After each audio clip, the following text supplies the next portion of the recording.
আসসালামু আলাইকুম সবাইকে। আশা করছি সবাই ভালো আছেন, সুস্থ আছেন। প্রিয় ভাইরা, মালয়েশিয়া প্রবাসীদের জন্য বিশেষ একটি সংবাদ বুলেটিন আমার কাছে চলে এসেছে, যে ব্যাপারটা আমি আপনাদেরকে জানিয়ে দেবো। তবে তার আগে বলে নেব, আপনারা যারা আমার চ্যানেলটিকে এখনও সাবস্ক্রাইব করেননি, অবশ্যই চ্যানেলটিকে সাবস্ক্রাইব করে আমাদের পাশেই থাকবেন। তো দেখেন, নতুনদের জন্য সুসংবাদ এবং পুরাতনদের জন্য দুঃসংবাদ।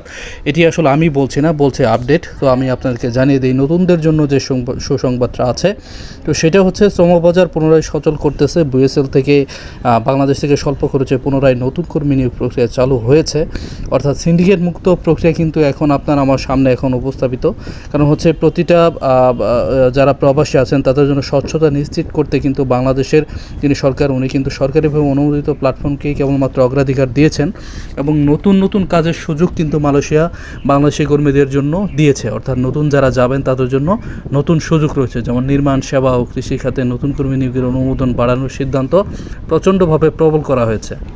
তো দেখেন, পুরাতনদের জন্য কি দুঃসংবাদ রয়েছে সেটি, এবং দুঃসংবাদ এবং সতর্কতা এটা দুইটাই। যারা পুরানো প্রবাসী আছেন, অর্থাৎ মালয়েশিয়ায় যারা অবস্থান করতেছেন এবং যাদের ভিসা নেই, অর্থাৎ যাদের অনুমোদন ওইখানে নেই, সুতরাং আপনারা লুকিয়ে লুকিয়ে আপনারা ওই দেশে এখন পর্যন্ত আছেন। তো তাদের জন্য একটা বিশাল ধরনের দুঃসংবাদ।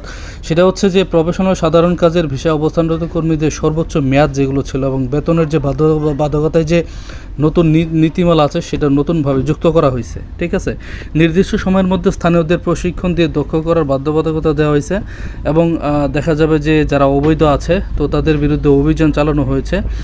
ভিসা বা পাশের মেয়াদ শেষ হওয়ার পুরাতন কর্মীদের দেশে ফিরে যাওয়া অথবা যথাযথ আইনি প্রক্রিয়ার বৈধ হওয়ার নির্দেশ দেওয়া হয়েছে, অন্যথায় কঠোর আইনি ব্যবস্থার হুঁশিয়ারি দেওয়া হয়েছে। কারণ আপনারা হয়তো জেনে থাকবেন, গতকালকেও অর্থাৎ বৃহস্পতিবার 500 জন কর্মী ধরা পড়েছে, বা মালয়েশিয়া অবস্থানরত 500 জন মানুষ ধরা পড়েছে। অর্থাৎ তারা এখন বর্তমানে পুলিশের কাঠগড়ালিতে আছে। মালয়েশিয়ার আপনারা হয়তো বা জেনে থাকবেন যে আইন খুবই কড়া, এবং আমি আপনাদেরকে জানিয়ে দেব যে মালয়েশিয়ার অবস্থানরত সকল বাংলাদেশি প্রবাসী ভাইদের জন্য নিয়োগকর্তা ও বাংলাদেশ হাইকমিশনের অফিসিয়াল নির্দেশনা মেনে চলার অনুরোধ করা যাচ্ছে।